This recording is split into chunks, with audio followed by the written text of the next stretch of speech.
Well, good afternoon. Good to see you all today. Yes, this is a graduation ceremony, but we'd also like to relax and not make it so formal. So we just want to welcome all of you here today. All of you family members, grandparents especially, I know this is an exciting time for you. We just want to thank you for coming and being a part of this ceremony. This is probably a little bit of an unusual ceremony, not just because these graduates are homeschoolers, but because they're also part of an organization called West Michigan Homeschool Fine Arts. And what we have chosen to do is, rather than have them, have their parents hand them their diploma in the living room with their brothers and sisters all around, make this a public ceremony. And so we provide the opportunity as an organization to say, hey, let's have a public ceremony where we can honor you. And so graduates, that's what we're doing today. We're going to honor you for all of your achievements, all the hard work that you put into this. For those of you who may be new to who we are, our organization is called West Michigan Homeschool Fine Arts, also known as WMHFA. We try to shorten it up, or even shorter, affectionately known as WMHFA. So if you hear anybody say any of those things, we're all the same. And my name is Scott March, and I get the privilege. They let me be the executive director, and it's my honor and privilege to be able to serve the organization and these families, and to provide this opportunity and a lot of opportunities in the way of music education for students that are homeschooled. I want to thank you parents for coming as well. Thank you for your participation. Thank you for the hard work that you put in, not just for the ceremony in the event. I know you put a lot of hard work and prayer and effort into your children, and what a great testimony to you that they're here today. And that they're not like, hey, you got to do another 2 or 3 years. So we're glad that you worked hard and you got an achievement. We also have some parents here today who are graduating as well, and I want to honor them because some of these parents have been home educating for many years. I know that because we did.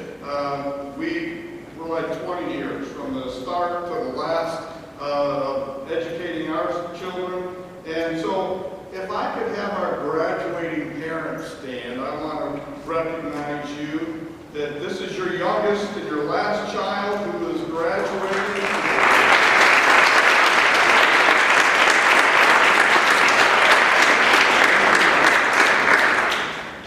I know how special that is, and I know what a relief it is too.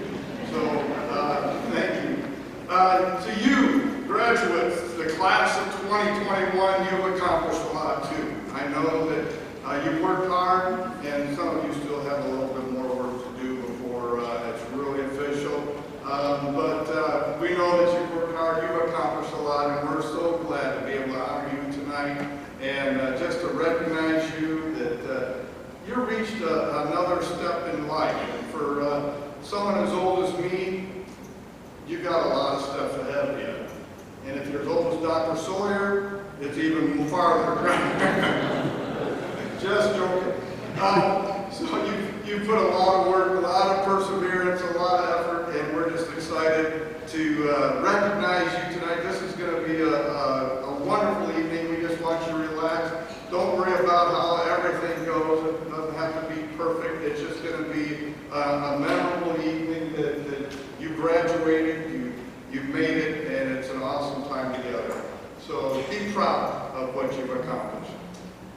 Now I get to quit talking, and we're going to turn over to the students, and they're going to pretty much do the rest of the program, except for a few other things. But we're going to turn it over to our students. Elsa Lursman is going to come and open the prayer.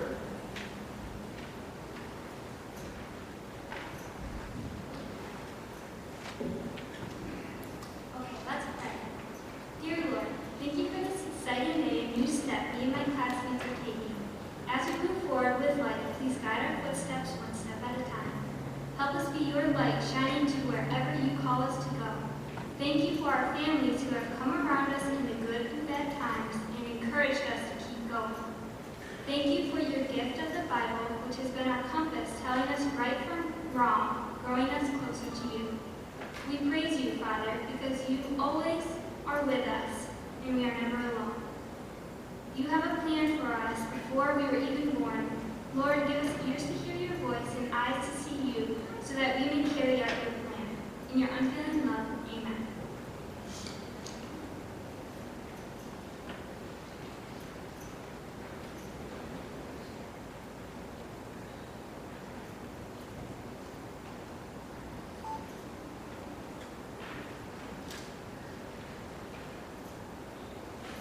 Please stand for the Pledge of Allegiance.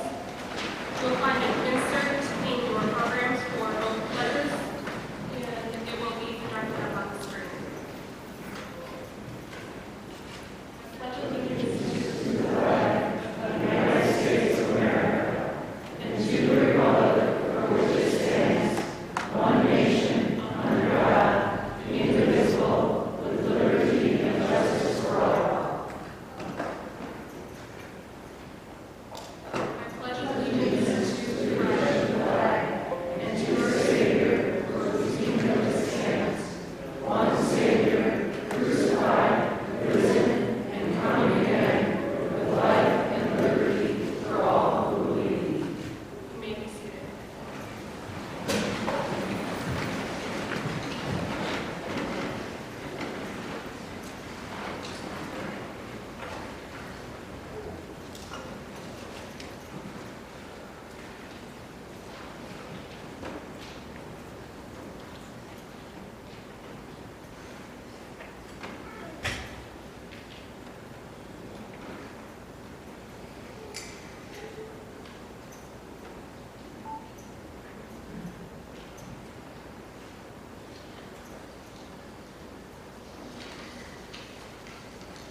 Is a celebration of education received, a celebration of childhood conquered.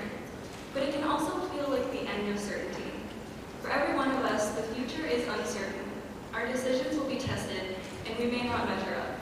Today, I'm going to talk about how Proverbs 3, 5, and 6 can help conquer uncertainty in our lives, and tell you a story about how God helped me apply these verses to my life. Proverbs 3, 5, and 6 reads, "Trust in the Lord with all thine heart, and lean not into thine own understanding. In all thy ways acknowledge him, and he shall direct thy paths." These verses teach us to simply trust God, to surrender our understanding, and to fully accept his purpose for our lives. Living out Proverbs 3, 5, and 6 brings success and peace despite the unknown, so we can celebrate our graduation freely, knowing that uncertainty cannot hold us back. Proverbs 3, 5 begins by saying, "Trust in the Lord with all thine heart." If we're fully trusting in God, there is no room for worry. If we focus on all the things he's done for us, all the mercy and love he's shown, despite our human sin nature, it's clear why Jesus is so worthy of our trust. He is the one who will never leave us and never forsake us, so just trust him. One way to apply this is to look for reminders to help you focus on God. For me, it's sunflowers.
I've gone to church with my aunt and uncle my whole life.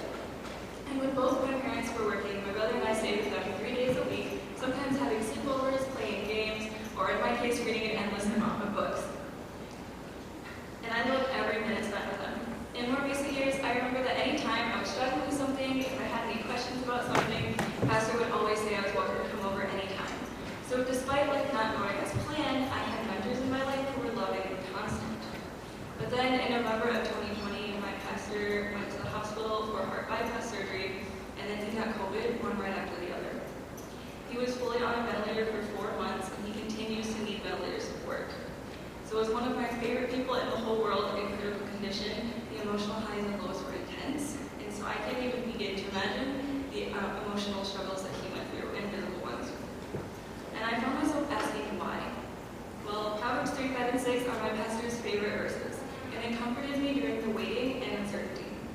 And I'm here to tell you that we cannot rely on our own understanding, because I definitely don't understand. So it's a good thing my God does all the understanding for me. When you don't know what to do, the best thing you can do is surrender your understanding and trust God. I'm learning how to do that in one of the hardest parts of my life so far. But now my pastor is in a rehab care facility and he's breathing more on his own every day, despite the doctors saying he would never leave the hospital. I don't understand that either, but I know God does because he worked a miracle. That's one beautiful thing about God. We'll never understand him fully, so there's always room to know him and love him more. I don't know why this happened, why all the struggles of 2020 happened, why my plans changed, why my pastor got sick, or why God's healing him. But I know God has a purpose for this, and I know God has a purpose for you. Class of 2021, let's remember that we know a miracle-working, strength-providing God of everlasting peace. Trust God, surrender your understanding, and let him lead you. After we surrender our understanding, Proverbs 3:6 tells us, "In all thy ways acknowledge him, and he shall direct thy paths." In order to acknowledge God, first accept his plan. Accept that he has the answers and that he will reveal them in his time. Second, give God the glory and acknowledge what he has done for us in our lives. If we focus on God, how much God has done for us in the past, we can realize how much more he can do for us in the future. Notice that the last part of Proverbs 3:6 is a promise. He will direct our paths. My fellow graduates, with him guiding us, our path will lead to success, because wherever he leads is the best place to be. In conclusion, despite uncertainty or doubt battling within us, we have so many reasons to celebrate, and graduation is just one. As children of the King, we can be sure of success for our future by applying Proverbs 3, 5, and 6 to our lives, especially when life gets hard. Graduates, let's trust God, surrender to him, and celebrate his promise to guide us in this next adventure.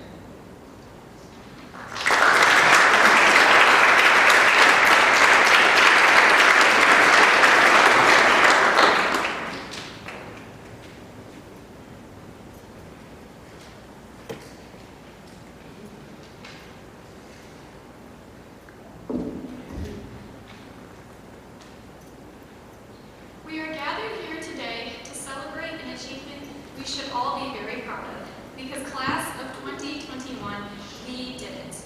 We have completed 12 years or more of school. We went through the carefree days of elementary school, survived middle school, and today we graduate and receive our diplomas. We did it. The past year has been a year of the unknown, and undoubtedly has had its share of struggles as well as triumphs. We experienced no other things graduating classes probably has with the pandemic, online schools, and masks in the hallways, all on top of the stress that a high school senior faces. But we did it. We have our parents, our families, our teachers, and our friends to thank. Thank you for your love, your encouragement, your prayers, and your guidance. Without you, we wouldn't have been able to succeed and flourish. Class of 2021, we are achievers. However, in light of everything, I want to pause and remind us that graduating should not be our biggest achievement. Yes, it is worthy of celebration, and yes, it is something to take pride in. But is following God your greatest achievement? Because this graduate should be our greatest achievement. You might never get recognition or a ceremony for following Christ. You might experience real struggles, tears, and true loss. Often, God doesn't call us to the easy. But remember, nothing worth doing is ever easy. In the the Bible, we find examples of this, like Abraham sacrificing Isaac, David fighting Goliath, Daniel praying in the lion's den, Paul and Silas singing in prison, and Jesus dying on the cross. But God was with them, and he will be with you. The battle is the Lord's. Therefore, graduates, as you contemplate your next steps in life and head off to college or to trade school or to the work field, I want to encourage you to keep running hard after God. Although pursuing a degree, succeeding in a certain field, raising a family, or working are all noble and rewarding callings, remember that God's measuring stick for success often differs from the world, and even yours. But we should aspire collectively to hear one day from Christ, "Well done, good and faithful servant. You have achieved my will." So until that day, keep running hard. Proverbs 3:5-6 says, "Trust in the Lord with all your heart, and lean not on your own understanding. In all your ways, submit to him, and he will make your path straight." Maybe you're unsure of what you're going to do after high school. Maybe you're stressed and scared. Proverbs 3:5-6 reminds you to put your trust in the Lord and to submit and to have faith that he will make your path straight. I understand that trusting the Lord with your future is a struggle, but give him your life. Taste and see that the Lord is good. Graduates, we are arrows to be shot out into the world one after another. We are created to be the light of the world. We have been given a calling to follow hard after God. We are more than conquerors through Christ Jesus. Therefore, as we leave today and purpose to achieve the plans God has for each and every one of us, I want to say this blessing over you. It comes from Numbers 6:24-26. The Lord bless you and keep you. The Lord make his face shine on you and be gracious to you. The Lord turn his face towards you and give you peace. Class of 2021, we did it. Thank you.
About 5 years ago, we had a staff position open up in our staff, and we began a search looking for someone to fill that position. And that's probably one of the least favorite things I like to do in my job. Because especially when you don't know someone, they can give you a good interview, but you don't always know how they're going to perform. You don't know how, especially when you're talking about an instructor, how they're going to interact with students, how the students are going to be able to respond to them. And so it's always a time of great anxiety on my part. Is this going to be the right choice? Is this going to be a good fit? And so the search began. And I began to reach out to some of my contacts and say, do you know anybody? And a name came up. And I said, I remember that guy because I've seen him before.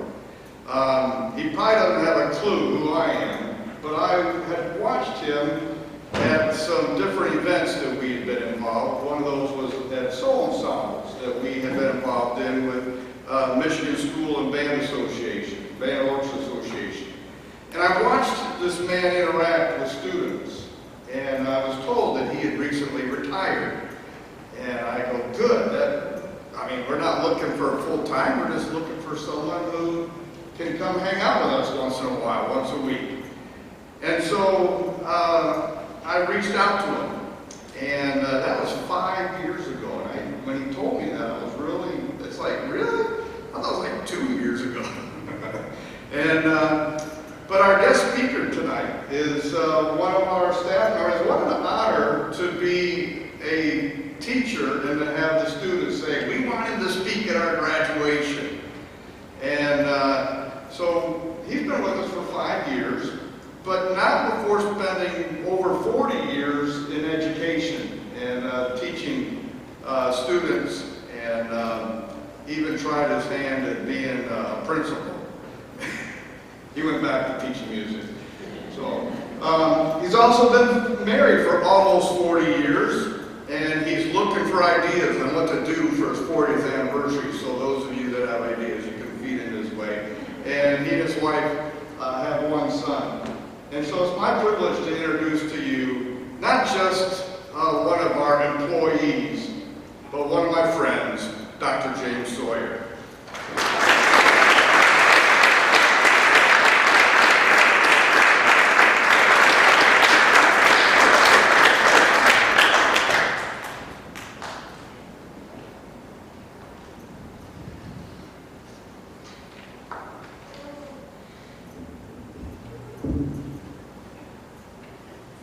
I can't believe it's 5 years. That's amazing. And then I look at this graduating class, and some of you guys are here for 5 years. Wow, that's been a long time. Now we're babies then. They're not babies anymore, are they? Good afternoon. Thank you for having me. Thank you, class of 2021, for inviting me to speak. This is a major honor for me. For some of you who are not aware, this was the second year in a row I was asked to speak. So when the second year, I'm like, are you kidding? I got to write a whole new speech. How do I do this? And but when I asked Ms. Broom, I said, okay, who's in the graduating class? And she sent me an email. I said, this is going to be an easy one. Okay, so I knew where to go because these kids and this particular group has been really special. And they are significantly special to their own group, different from last year's group when I say that, because there are things that I remember specifically regarding 1, 2, 3, 4, 5, 6, oh my goodness. So many of them that are specific just to them that this makes this a very special event for me. It really does. First of all, let me congratulate the class of 2021 for the many milestones that you'll achieve in your lifetime. Parents, grandparents, aunts, uncles, cousins, brothers and sisters, you too, congratulations for supporting them as they work so hard to achieve this moment in their lives. I applaud all of you for contributing to the realization of becoming a high school graduate. I've always believed in the motto, it takes a village, because these graduates have benefited from this, the village that has helped them grow. And it is also evident to me that you made such an impact on us at Winfield. This is really a special day for us. And those students that will be following you as you move on. I was sincerely humbled to be asked to be your speaker today. It is an honor and a joy to have this special women's occasion with you. And what's most encouraging to me is to know that you've been listening to me. And some of you guys I talk to in the hallway, Maya I talk to all the time, in the hallway, and what I preached in class. It means everything to me to know that those life lessons that I've talked to you about have been meaningful to you. This major step in your life that you're taking would be an immense achievement in itself under normal circumstances. But since March 2020, the challenges of what we've been dealing with has impacted every one of us in ways that we'll always remember. Just think, one day, when your grandchildren say, hey grandma, hey grandpa, can you tell me a story? Your once upon a time is going to be amazing. Think about that. Your story will make anything that Stephen King wrote sound like Mother Goose. Yes, in the past 13 months, we have met challenges that are way beyond anything we've imagined. But personally, I believe through challenges, there are opportunities. And opportunities, we can make lemonades out of lemon. Opportunities for growth, for self-examination, for learning how to become better. And just think about where we were 17 months ago. In December 2019, Wilford was housed at the homeschool building on Burlington. We had band, choir, and orchestra rehearsals in a gym. The sound was so bad the instructors had to wear microphones to communicate. Students often met friends in a cramped hallway between classes. You had to negotiate your way through the halls to avoid collisions with the little kids that were running all the time, or the kids that were sitting around just to be with their friends, and their legs were all out, and then those of you with the cellos, trying to get between them. And our concerts were held whenever and wherever we could find an available school or church auditorium that would hold us. As I say all of this, I'm watching Mr. Martin. Yeah, I remember that. Now we're at a high school building with plenty of room in every class, where there's an auditorium for us to hold concerts whenever we want, and with places where students can get together. We're even less than a mile away from your favorite fast food restaurant. Imagine if we were still at the homeschool building with the things the pandemic has placed on us this year. It could have been disastrous. We found a way to improve our programs through some of the most challenging circumstances ever. Not only did we survive them, but you guys are also the reason Winfield has overcome some of these challenges. Now it's time for you to move on and learn more about yourselves and about the world you're about to become an adult in. More importantly, it's your opportunity to find out what you can do to make a difference in this world. And this step toward adulthood is significant. It's a rite of passage. Graduating from high school is not an easy thing. It's a huge, huge deal. This is the first phase for you to step out and become who you will become. I can tell you from experience, as you take this step, you will have decided the direction you will want to go. And God, as previously has been mentioned in Proverbs 3, 5 through 7, will send you on a different path. You won't see it coming, but when it happens, you'll be forced to move along this different path. He will send you to places that you will have never dreamed of going. My mother used to say, you have to have your bags packed and ready to go, because when the Lord says let's, you got to be ready to go. My personal story isn't much different than yours. I grew up in Chicago, on Chicago's South Side. It was and still is a predominantly black community. To see anyone who looked differently than me was very rare. My mother was a housewife. My dad, who just turned 94 last month, is a plumber. He's never really retired to this day. I can call him up right now, and Dad keeps his tools close. He'll be coming right up the road in Chicago. It was not easy growing up in Chicago. During the 60s and the 70s, I had no thought of what I really wanted to do after high school. But when I graduated, I decided I wanted to be a musician like my band director. My dream was to play trumpet and backup band for soul singer James Brown. You guys don't know who James Brown is. He was the Michael Jackson of that day. Okay. After graduation, I attended Brownwood College in Louisiana. It's a historically black college. Those are better known today as HBCUs. While there, I was a member of the famous Brownwood College Tiger Marching Band, and we were known throughout the country for our high-step marching and really intricate dancing routines. After my sophomore year, I decided to return home and did a semester at junior college. And then I enrolled at Vanderbilt College of Music, where I earned a bachelor's degree in music education. My plan had changed, and now I wanted to get a job as a high school band director and teach my own high-stepping marching band. Well, some plans don't necessarily go the way you expect them to. And that was another plan that changed.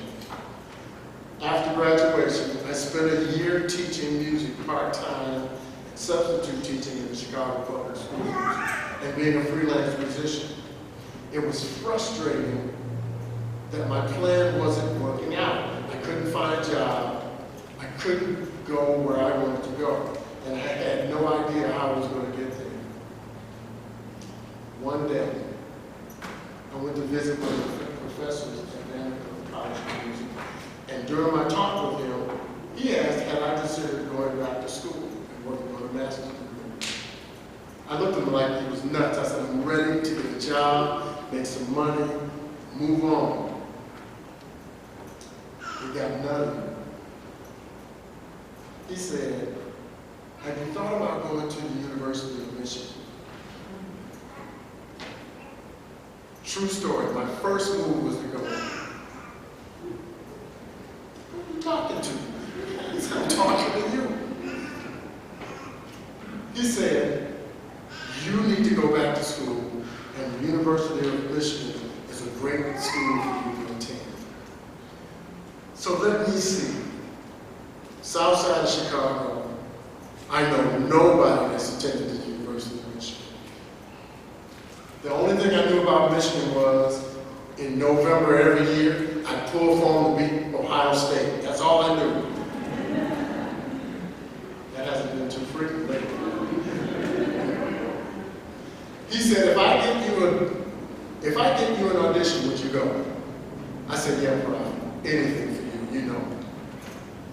Not only did I get to do the audition, I attended there on a full scholarship, and I graduated with a master's degree in music, met my wife, who I'm soon to be married for 40 years, and upon graduation, got a job in a place I never thought existed in the world, Grand Rapids, Michigan. Said, okay, let's do this. If it weren't for those events, I would most likely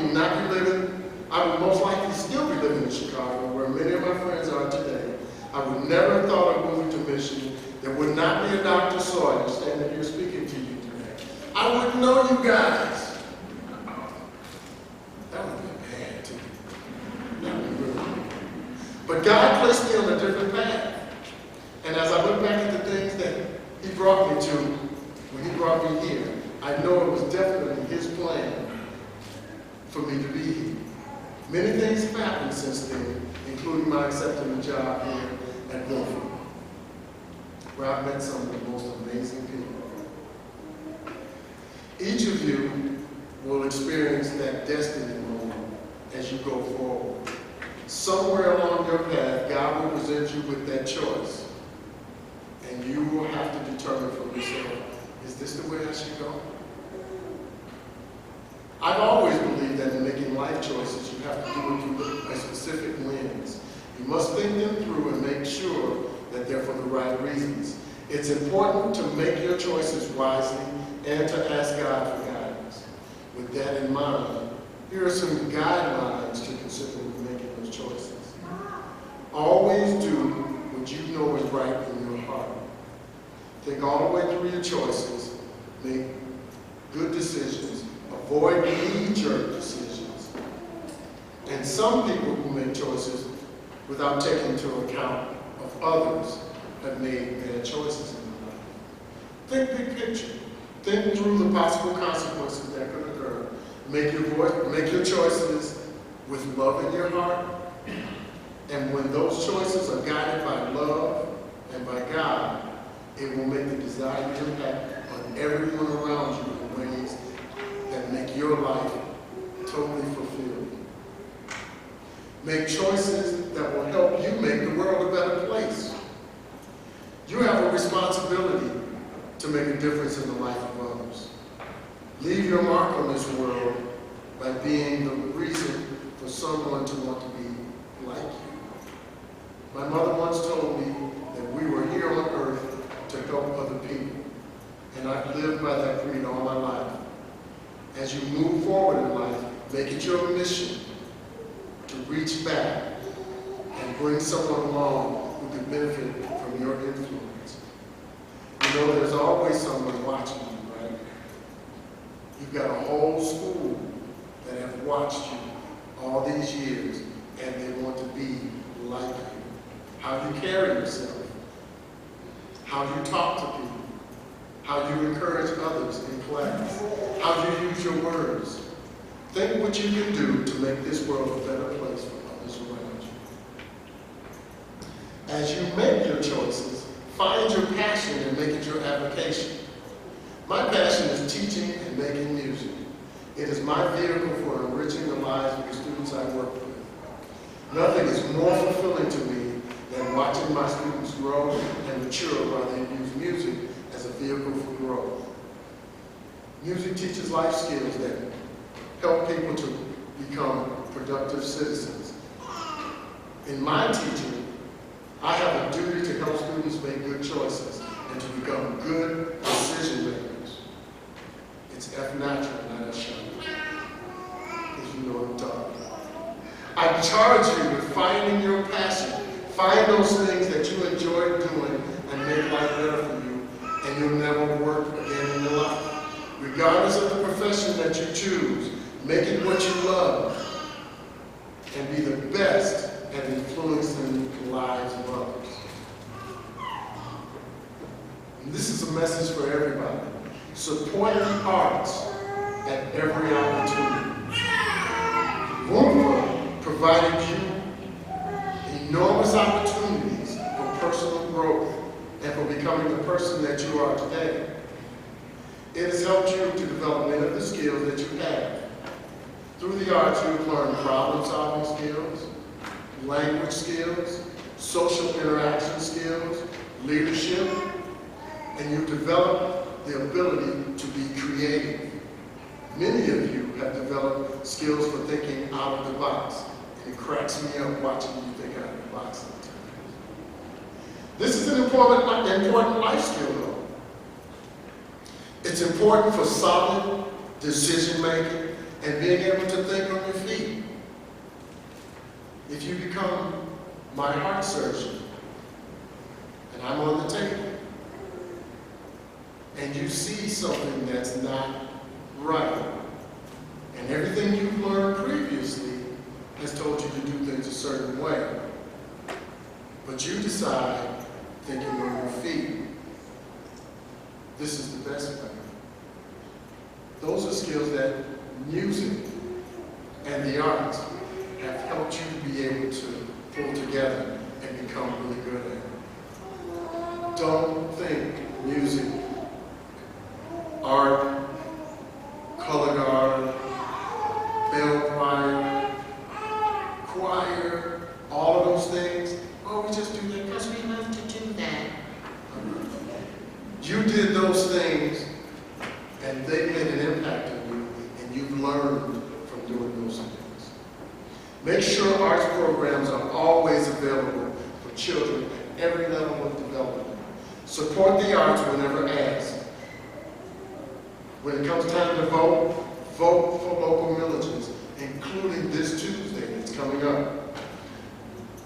When you vote for those villages, that means the arts remain in the programs. Historically, when local school villages fail at the ballot box, arts programs are the first to be eliminated. We here at WMHFA benefit from local and state-funded programs as evidenced by our exceptional core programs that score extremely high at district and state festivals, which are funded by state and local programs. When you vote for the arts, it has a lasting universal effect on the community. Lastly, I want to talk about some of the things that we've been going through as a country. Last year, many of my friends and people that I respect reached out to me asking how I was doing after the tragic events in Minnesota with George Floyd. In some cases, I was asked to share my thoughts and feelings about it. I imagine some of you wondered as well. What I will tell you is that the things that are being said by people of color are accurate and real. What they're feeling is real. I share with them the feeling of being mentally and physically exhausted with medieval treatment of people being thought of as less than. Living with the coronavirus and police brutality simultaneously are realities that these communities have struggled with and cannot escape. I continue to ask God for guidance as I see young people being dealt with in such a brutal and inhumane manner.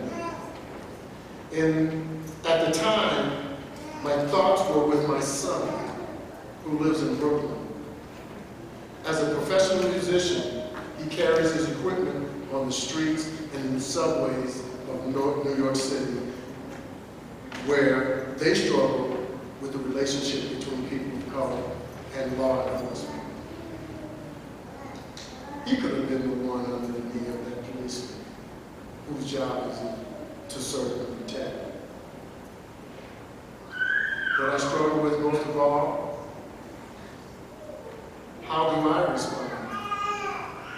What do I say to my friends when they ask me, how can they help? What can they do to make a difference? What's really deep is what do I say to my students who ask me, Doc, I don't understand. Can you help me understand?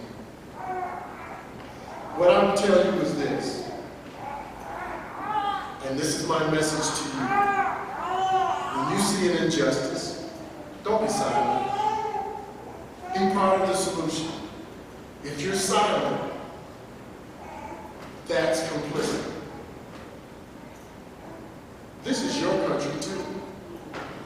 To see and feel the pain of a parent who loses a child to this kind of treatment is as unfair to you as it is to that community.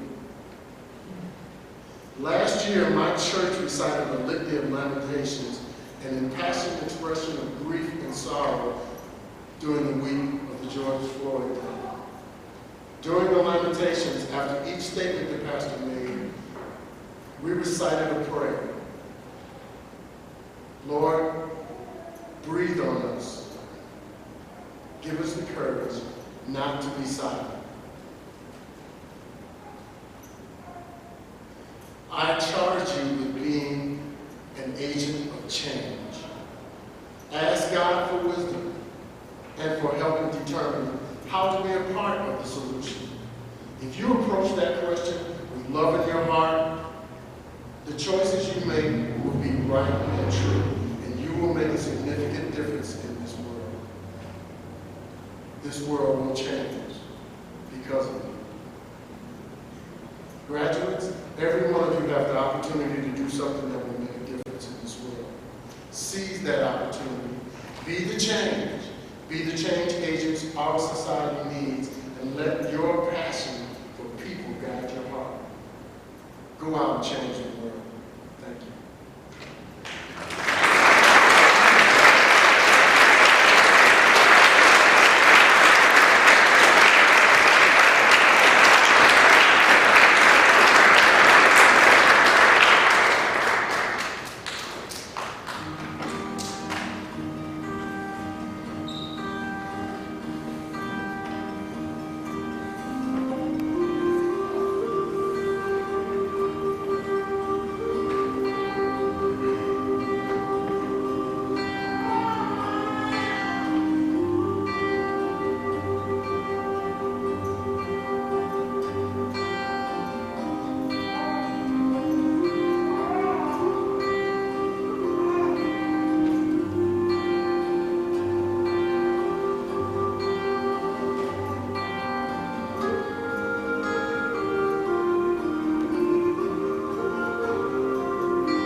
representation, that is their parents. So as your name is read, you come on up with your mom and dad, and we'll have the presentation, and then we'll move on to the next one. First, we have Maya Berry. Maya's been part of WMHFA for 8 years. She's played French horn at beginning, intermediate, advanced, and concert band. She's been junior choir, senior choir, middle color guard, senior color guard, and Northern Lights marching band. So she plans to pursue biblical studies degree and is deciding between Grace Christian University and Moody Bible Institute.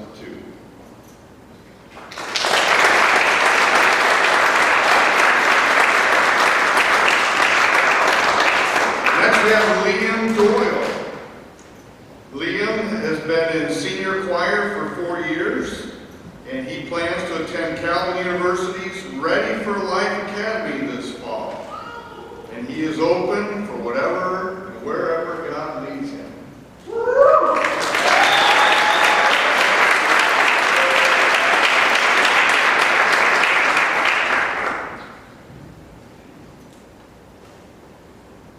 Camden Elder. Camden has been in WMHFA for over 10 years. He's been in recorder class, elementary choir, brass ensemble, quartet, chimes, elementary handbells, beginning, intermediate, advanced concert band, symphony orchestra, jazz combo, big band, and marching band. He's been in almost every class we offer. He's been involved in a lot of the activities and ensembles, and we're sorry to see him go. We thought I'd look for somebody else to take all those classes. Thank you.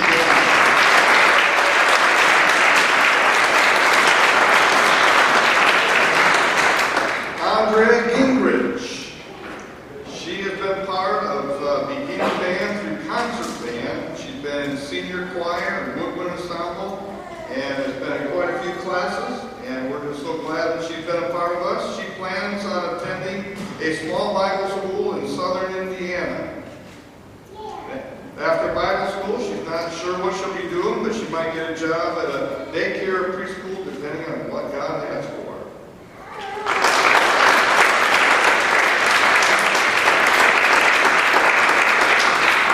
Madison Hooker. She has been in intermediate, advanced, and symphony orchestra on the violin, as well as having guitar lessons outside of WMHFA. She plans on finishing her degree at Grace Christian University and to pursue a degree in exercise science.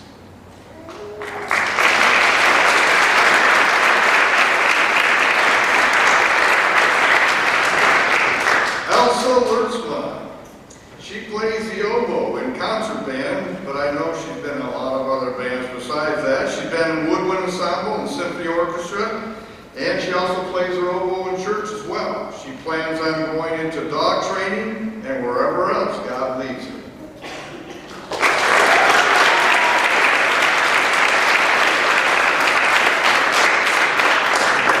Joanna Scout, another student that we're going to miss because she's been in every class we offer. Beginning orchestra, intermediate orchestra, advanced orchestra, junior chimes, elementary choir, junior choir, senior choir, Northern Lights chorale, beginning band, intermediate band, advanced band, woodwind ensemble, band carriers, middle guard, and senior guard, or marching band. After graduating, Joanna plans to take a year off to work before pursuing a bachelor's degree in education.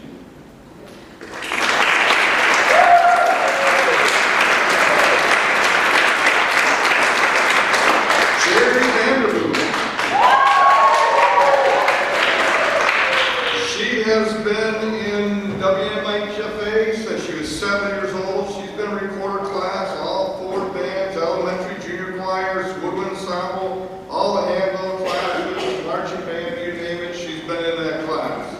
One of her favorite parts of WMHFA was playing bells and marching band, and in the future she's planning on attending college for nursing.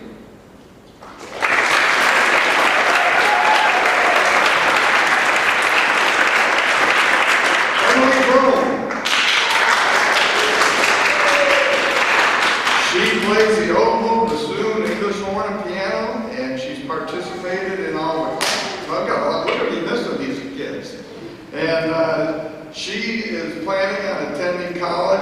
locally to study nursing.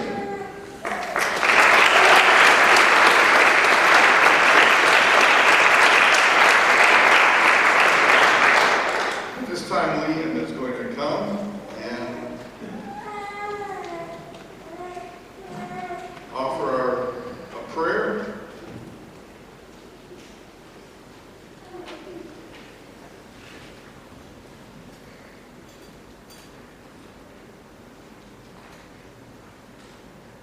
Father in heaven, thank you for our parents and teachers who have taught us and challenged us.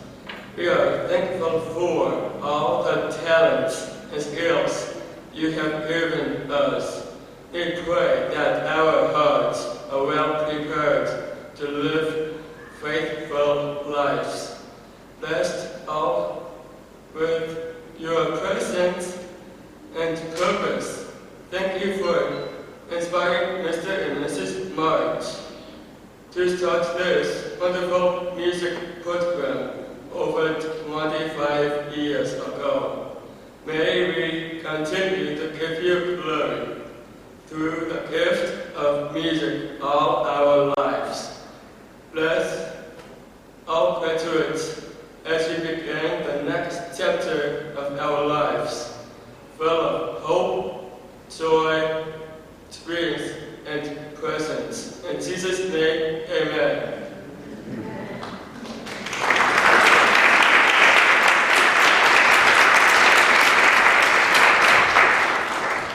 Again, on behalf of the graduates, we want to thank you all for being a part of this ceremony and this opportunity to just recognize achievement in these students' lives. Just a few words of instruction before we wrap up our ceremony today is across the hall there is a fellowship area where the graduates have tables set up, where they've got displays where you kind of can see some of the fun stuff of their life, some of the things that they achieved in their school year, and there's snacks too. So you want to join us. It'll be a great time of just spending a little bit of time with the families and the graduates, and we'd love to have you join us for that.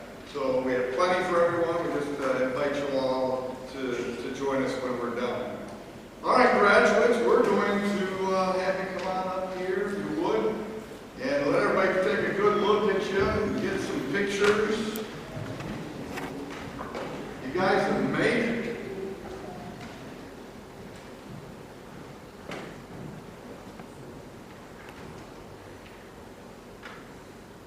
Now we got through this whole ceremony, we can say officially that you are officially be called high school graduates. So to signify this, you may now switch your tassel.